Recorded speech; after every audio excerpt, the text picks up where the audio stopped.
Tehran पर फिर Israel का बड़ा हमला। इजराइल के हमलों के बाद भारी तबाही हुई है। और जो अभी दीपक सर ने कहा, एक और बड़ी खबर, ईरान के बुशहर एयरपोर्ट पर बड़ा हमला हुआ है।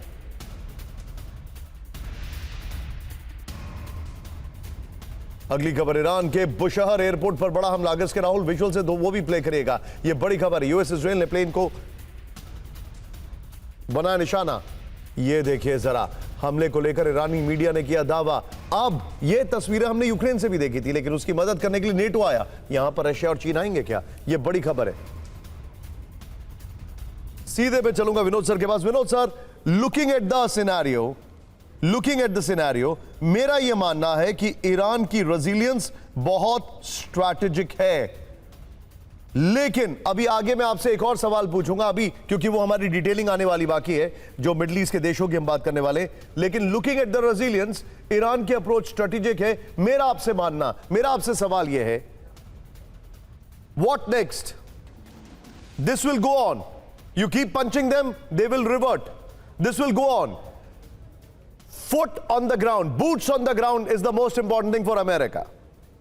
अब आप थोड़ा सा समय लूंगा sir, please pardon me. Marco Rubio ने कल क्या कहा?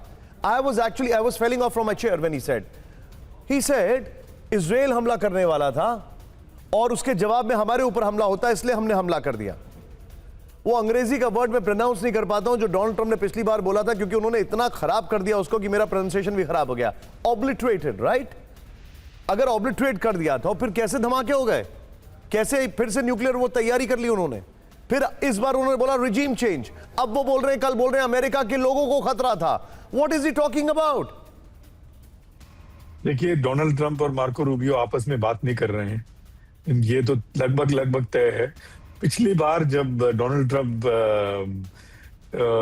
प्रेसिडेंशियल रेस में थे, मार्को रूबियो उनके खिलाफ थे, एंड ये डोनाल्ड ट्रंप मार्को रूबियो को लिटिल रूबियो करके बुलाते थे। तो इनके आपस में हमेशा बना नहीं है, लेकिन बी दैट एज इट में।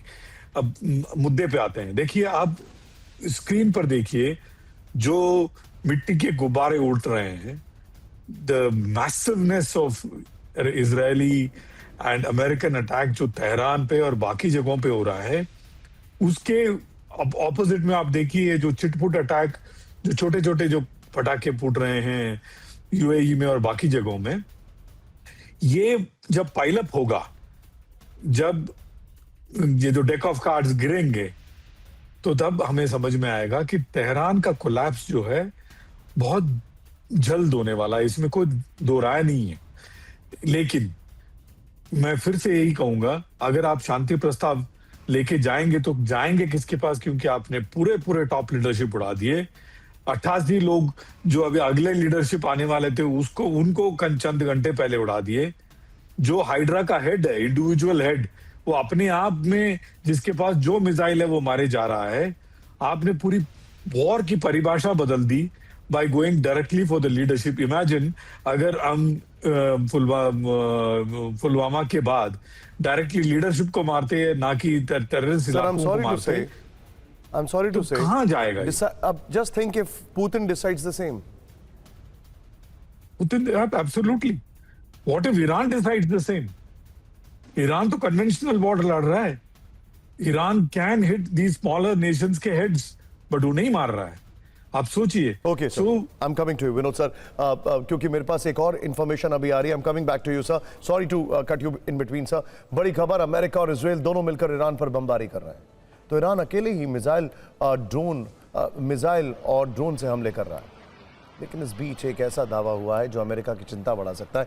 ध्यान से देखिएगा, अब ये बड़ी इंटरेस्टिंग खबर है, इसीलिए मैंने इस सवाल को रोक दिया था।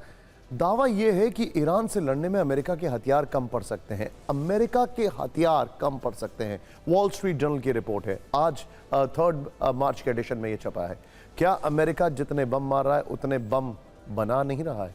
क्या ईरान के एक मिसाइल को नाकाम करने में अमेरिका के 4 मिसाइल नष्ट हो रहे हैं? क्या ईरान के साथ युद्ध में अमेरिका फंस गया है?